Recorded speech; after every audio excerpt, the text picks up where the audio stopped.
Hi everyone, my name is Tanisha. I'm a sophomore at UPenn, and I study political science and computer science.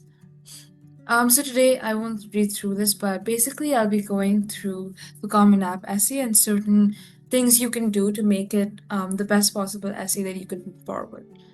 So a little bit about me. I did my ninth and 10th grade in India. I did the IGCSEs and I had 9 subjects and I scored an A star, which is the highest possible in all of them. Um, and I did my 11th and 12th grade from a public school near Philadelphia, where I had 7 APs in 2 years. And my extracurriculars were mainly things I enjoyed, like journalism, research, nonprofit work. I applied to 17 schools in the US and I ED to Penn. I was deferred and then admitted in regular decision. So the goal for today is to understand what the Common App essay is and what it's not, to learn what colleges are looking for, to try a few fun tools to brainstorm your story, and I hope you guys can unmute your mic or use the chat for that. And most essentially, to make sure that you walk away with an idea, structure, or sentence that you can use for your Common App essay. So the Common App personal statement, very briefly, is a 650-word personal narrative that every school you apply to it's sort of shared with them, and it's not an academic essay. It's a story, and the more it reads like a story, the better it is for you. And it is one of the only places in your application where you can actually talk to the admissions officer and you have a voice that speaks to them and not just numbers and letters of recommendation from someone else. So here are some qualities that admissions officers like to see. The biggest thing is authenticity. So you can say that as a president of 5 clubs and show off about a million other things you did, but what would help them more in understanding you is talking about vulnerabilities and things that you did wrong and mistakes you made, or just something that is more naturally a part of human existence. And then they love seeing growth. So instead of saying that, oh, I won this award and I did this and I did that, it's better to just show that I stayed up an extra hour doing this and then I worked hard because I failed the first time and then I was able to achieve XYZ.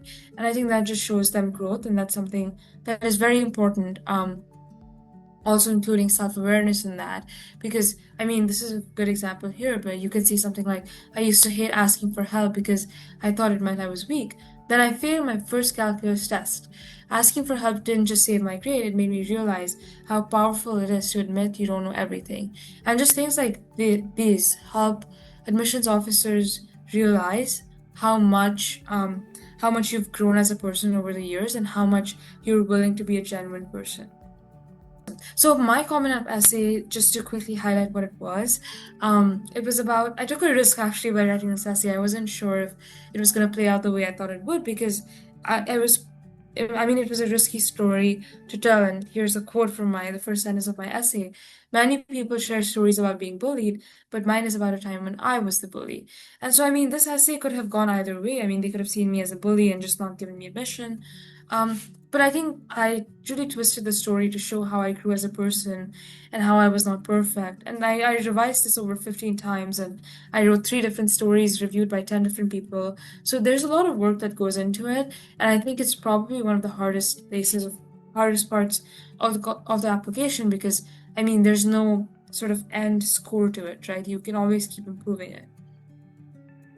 So, this is an activity. And Kelvin, do you know if people can unmute their mic and maybe talk, or I can just quickly run through it?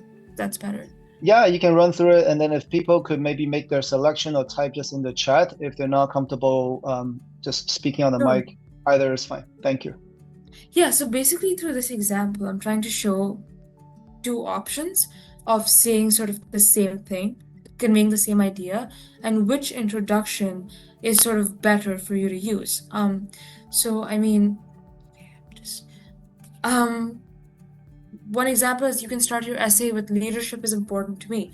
I understand leadership is important to you, but can you give a specific example of when you were a leader and how that had an impact? So a better introduction is, I once convinced a group of 100 freshmen to chant "Free the chickens" in the dining hall. And I think what this slide is trying to show, and I'm happy to share this after the presentation, but instead of saying generic things that can be applied to several people, be more specific. So if I were to throw your Common App essay down with hundreds of other applications, then just throw them down the stairs, your mother or your friends should be able to find your essay in that and say that yes, this belongs to Tanisha or this belonged to Eric, because it has to be that specific to yourself. So now I want to talk about tone check and how can you sort of make sure that your essay matches the tone that admissions officers are trying to set. So the first one is a too casual example. You want to be genuine, but you cannot be too casual because it is a formal setting. So you cannot use words like "I totally freaked out," "lol," and just these casual words. Something just pretend like you're talking to a professor or a teacher. Another problem, and this is even more prominent with AI now, is just using filler words and using words that don't really add any value. I think they're really sick and tired of reading sentences with words that maybe they don't know or sentences that are too complicated, and it's really your responsibility to make sure that it's an accessible essay. And so, this is a good example I gave here of a good balance between conversational and reflective. I panicked, my hands shook, and I forgot everything I had rehearsed, but somehow I kept going. So this sounds so conversational and so human and genuine, but it's also reflective and formal at the same time. And so one really good, a piece of advice I have is to read out your essay aloud, so people around you, maybe your parents, your sister, or maybe you yourself, can see what you're saying and whether it makes sense. So this is 3 ways to brainstorm, and you can do this yourself, with your friends, with your parents. The first one is a sense object. So go around your home, go around your backpack, and find some objects that really mean something to you. So it can be a passport that indicates that you grew up between 4 different countries, or it can uh, I mean, it can be a small iPhone 5 from like 10 years ago with some voice memos, and that can be how you got into songwriting and how you were obsessed with it. And so this is like pretty much finding objects and drafting a story around them. The next one is called the 21 questions game, and this is sort of asking yourself unexpected questions and just talking out loud and seeing how you answer them. And what is something about you that you think is normal, but is actually exceptional and unique? So, like, an example is I memorize subway maps for fun. And this may sound like, oh, that's silly, but you can actually make a really good essay out of this. And so, the idea of this is to capture things that you wouldn't normally think of as unique to you. And then identity web, this is quite easy. Just write identities that you think fit you, and then maybe choose one of them and write about them. So if I said I'm Indian American, I can write about my identity growing up in 2 countries and how that shaped the way I am today. So this is another activity, but I can go through this quickly since we are running short of time. But essentially, I want to, and you can take a screenshot of this if that's better, but this is a small test for you to see whether you understand if an essay idea is a good idea or not. So for example, the fifth example, the student writes about going on a 2-week volunteer trip to Costa Rica and feeling forever changed. But they only focus on surface level details like scenery and group bonding without showing what they actually learn or how they grew. Now, this can potentially be a really good essay, but it's not because they didn't focus on the theme of their essay. And so it's really important to have an underlying story, and you should be clear before you start writing your essay as to what you're trying to convey to the admissions officer.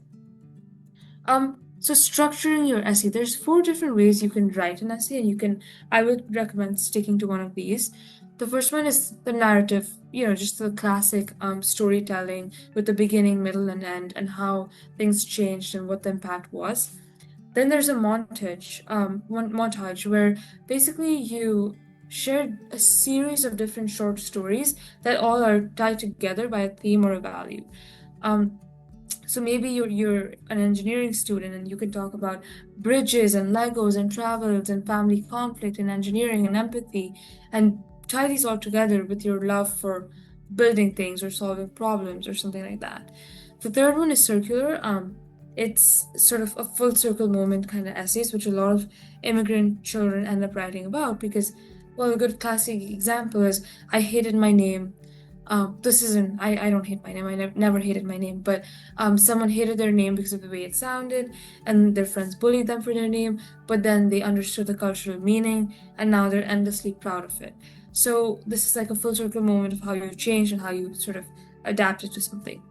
And then there's the what, how, and why essay, which basically just explores your identity through a hobby or a value, and it's less of a story and more reflection. And I think this is harder because it can get really boring. So you want to make sure that the audience is always like engaged with your essays. Hooks. So the first sentence of your essay is really, really important. Um, And these are two examples here. The first one, the moment I pressed the button submit, I felt the panic rise in my throat. Or, in this essay, I will describe an event that impacted me deeply. Which one do you think is better? Clearly, the first one is better than the second one. So, the point here is that when you start writing your Common App essay, make sure you put a lot of effort into the first sentence you write because that can completely change the way your essay goes.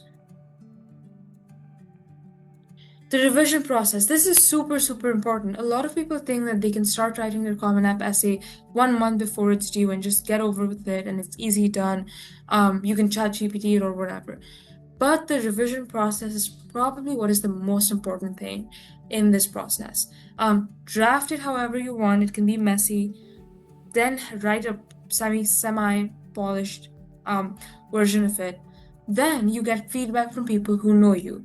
This, I would highly recommend you not ask your friends for feedback because they're going through the same process, they're the same maturity level as you. So it's better to just ask your parents or your teachers or people, older adults in your life that are close to you. And then you revise for clarity and voice. So your purpose is to make sure that the grammar is correct, it's proofread, and it's conveying the point that you're trying to convey. So this is important. Who are some people who should review your essays? People you know well. Be like mentors, siblings, a friend who's maybe and should be older than you and has been through the process, a teacher who you have a good relationship with, who respects you, not someone who's going to rewrite it and submit it in their own words. And if someone ever says that, oh, this doesn't sound smart enough, that's a red flag, and you should just not ask them to review your essay because this isn't about sounding smart, this is about sounding human.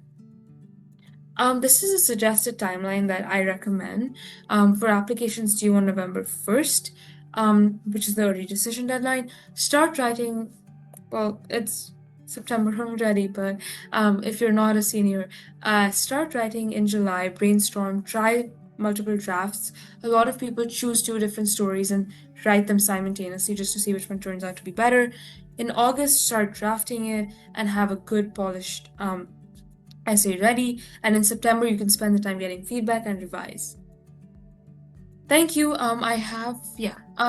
This is our YouTube channel link and this is our Instagram. Please follow both of them for more updates on future webinars.